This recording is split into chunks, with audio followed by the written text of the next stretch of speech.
la nature des Néphilim, qui sont considérés comme étant des géants. Ce sont les descendants de ces anges déchus. Alors la signification exacte du terme Néphilim, on associe généralement les Néphilim aux géants. Des anges déchus ont eu des relations sexuelles avec des femmes humaines. Les fils de Dieu sont des anges déchus qui ont eu des relations sexuelles avec des femmes humaines et que ces relations ont engendré des descendances hybrides humains qu'on a nommés les Néphilim. Des anges sont appelés fils de Dieu dans 3 versets du livre de Job, à savoir Job 1 verset 6, Job 2 verset 1 et Job 38 verset 7. Des anges déchus ont eu des relations sexuelles avec des femmes humaines.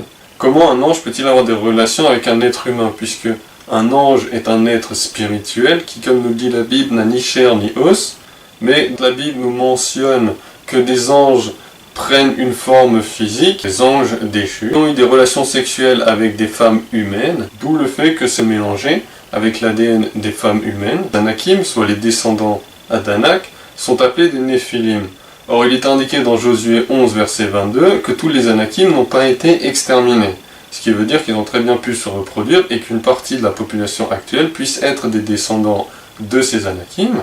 Donc si ce sont des Néphilim, ce sont censés être des hybrides hommes.